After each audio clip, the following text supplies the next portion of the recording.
Panorama group, जो सोचता है वो करता है। आप सभी को सबसे पहले कृष्ण जन्माष्टमी की बहुत बहुत बधाई, बहुत बहुत शुभकामनाएं।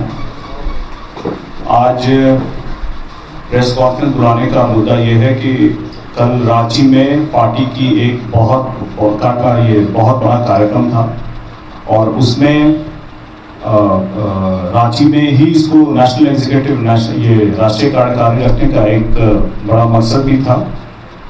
और इसमें आपको याद होगा कि हमारे राष्ट्रीय अध्यक्ष श्री चिराग पासवान जी 2019 में जो चुनाव हुआ था उसमें पार्टी के राष्ट्रीय अध्यक्ष चुने गए थे।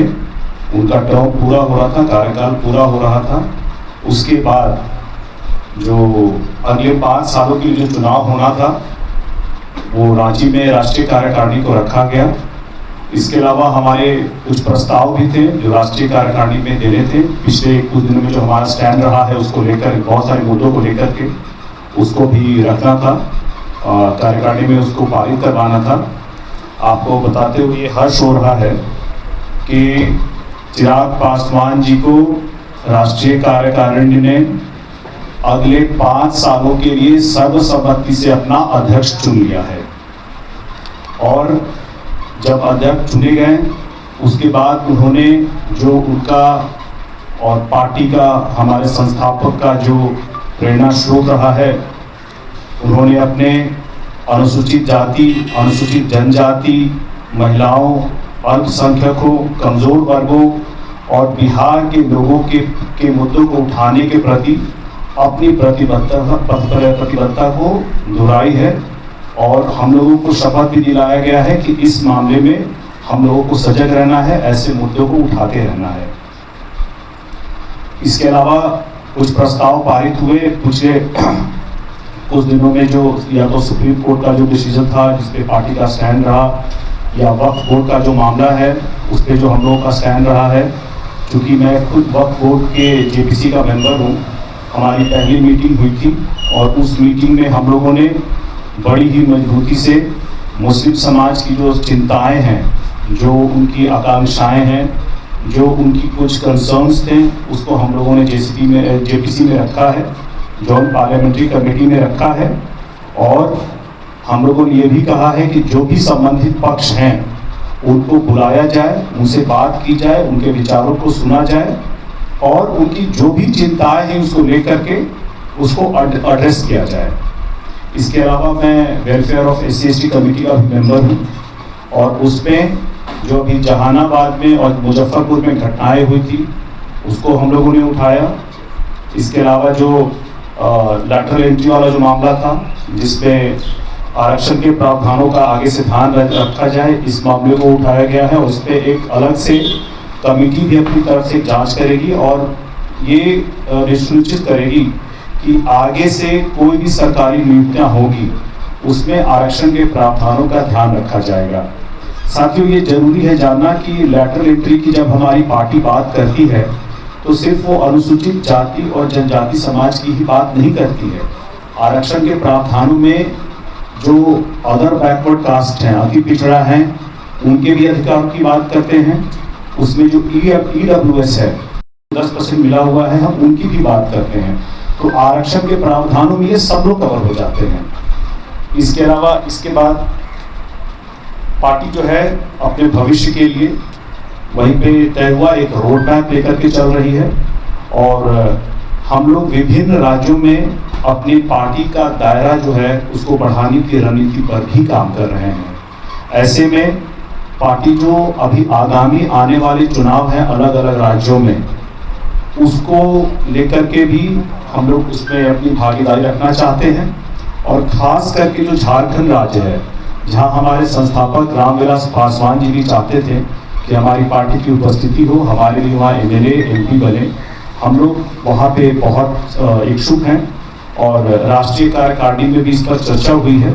और चर्चा होने के बाद वहाँ के जो प्रदेश अध्यक्ष हैं उनको ये अधिकार दे दिया गया है कि आप ये सुनिश्चित करें कि पार्टी झारखंड में जो चुनाव है गठबंधन के अंदर लड़ेगी या फिर गठबंधन के बाहर लड़ेगी या अकेले लड़ेगी, इन सब बातों पे चर्चा हुई है। इसके अलावा साथियों एक और भी मुद्दा है ये जिसपे अभी पीछे राहुल गांधी जी ने भी कास्ट सेंसस पे उन्होंने और कांग्रेस पार्टी ने भी एक मुद्दा उठाया हुआ है। हमारी पार्टी भी कास्ट सेंसस के पक्ष में है, लेकिन हम लोगों के कुछ सवाल हैं। आपको याद होगा कि जो पहला कास्ट सेंसस भारत में हुआ था वो 1931 में हुआ था। इसके बाद जो दूसरा कास्ट सेंसस हुआ वो हुआ 2011 में। इस बीच में अधिकतर समय कांग्रेस ही सरकार में थी, तो उन्होंने इस पूरे वक्त में क्यों नहीं कास्ट सेंसस कराया? राहुल गांधी जी आज बोलते हैं कि हम लोगों को जातीय जनगणना कराने की बात है, तो जब 1947 से लेकर के लगभग 11 तक बीच का कुछ समय छोड़ दें तो कांग्रेस ही सत्ता में रहती, क्यों नहीं उन्होंने कास्ट सेंसस कराया? और 2011 में जो कास्ट सेंसस हुआ भी था उसके रिपोर्ट को प्रकाशित क्यों नहीं किया गया? आज जब राहुल गांधी जी बड़ी ही प्रमुखता से इस सवाल को उठाते हैं तो एक बार उनको अपने पीछे घूम करके अपने सरकारों के द्वारा लिए गए फैसलों को भी देखना चाहिए जातीय जनगणना के बारे में। उसके बाद ये बताइए कि कांग्रेस की आज भी कई राज्यों में सरकारें हैं। सरकार होने के बाद क्या राहुल गांधी जी ने, कांग्रेस पार्टी ने बताया है कि अभी किन राज्य के सरकारों में वहां कास्ट सेंसस हो चुका है या होने वाला है या हो रहा है? इस मामले में जब बात उनके ऊपर आती है, उनके सरकारों के ऊपर आती है, तो उसका कोई जवाब नहीं होता है, तब चुप्पी साध लेते हैं। हमारी पार्टी का मानना है कि कांग्रेस पार्टी जो है वो अनुसूचित जाति और जनजाति को एक वोट बैंक के तौर पे इस्तेमाल करती है, और वो खास करके तब ऐसा करती है जब उसको दिख रहा होता है कि चुनाव आ रहे होते हैं। जैसे अभी हरियाणा में चुनाव है, झारखंड में चुनाव है, अलग अलग राज्यों में चुनाव है, तब खासकर करती है और इस मुद्दे को उठाती है, और उठा करके जब ये मुद्दा एक बार खत्म हो जाएगा फिर वापस ठंडे बस्ते में डाल देगी। ये जब शुरू हुआ था पार्लियामेंट तभी हमने देखा था कि उन्होंने एक दलित को ये उम्मीदवार बनाया था स्पीकर के लिए, के सुरेश जी को, लेकिन एक बार चुनाव खत्म हो गया उसके बाद से मामला दब गया, उसके बाद से कहीं आगे बढ़ाने की कोई बात नहीं हो रही है। तो ये सब मुद्दे थे जिसपे आप लोग को अपडेट करना था, और मुझे यकीन है आप लोगों को भी कुछ सवाल होंगे, इसमें हम लोग बात कर लेते हैं। आपको क्या लगता है कि जो बनाए जा रहे हैं जो बिल आए जाते हैं उसमें क्या सोचा नहीं जाता है, समझा नहीं जाता है बनाने से पहले, या आप लोग की राय नहीं दी जाती है? क्योंकि एनपीएस को पहले सही बोल रहे थे, अब यूपीएस को सही बोल रहे हैं।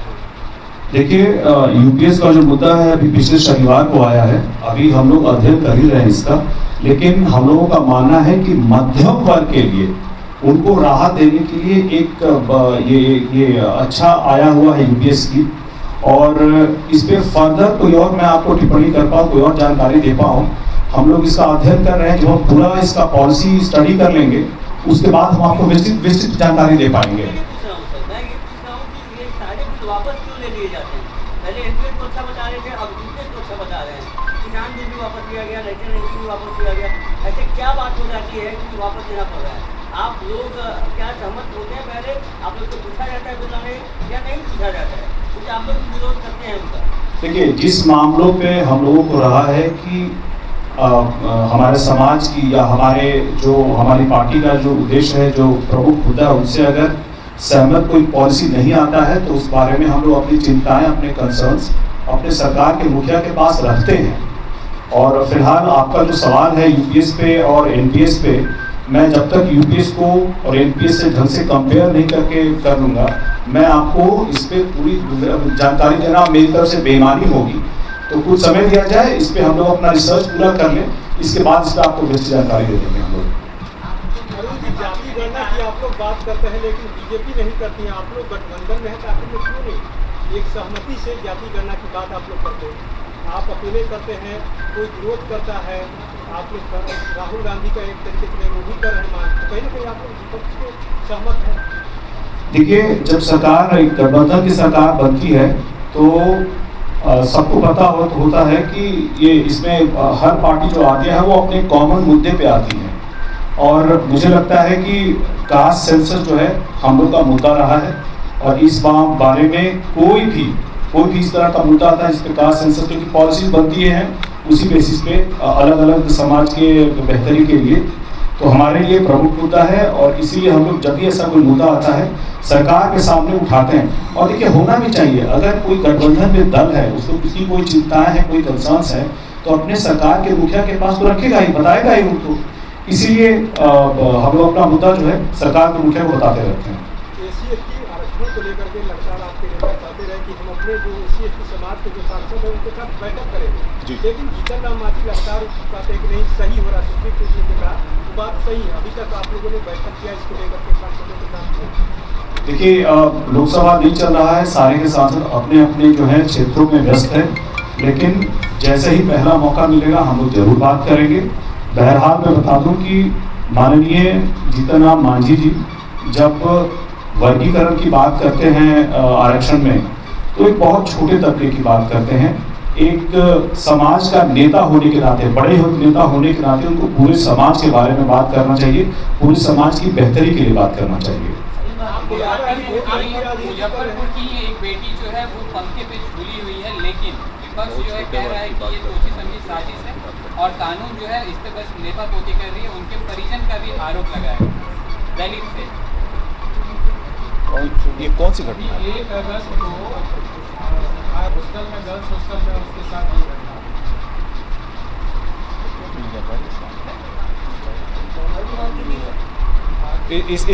इस बारे में हमको जानकारी ले लेनी चाहिए, तब मैं आपको टिप्पणी करके बताऊंगा। लेकिन पिछले 3 चुनाव को देखा जाए विधानसभा का बिहार में, तो आप लोग बहुत नीचे आ गए, 3-2-1। बिहार में आपकी स्थिति उतनी अच्छी नहीं है विधानसभा में, आप दूसरे राज्यों के लोग रुख कर रहे हैं। किसने कहा बिहार का चुनाव थोड़ी हो गया जो आपको पता है कि हमारी स्थिति अच्छी नहीं है?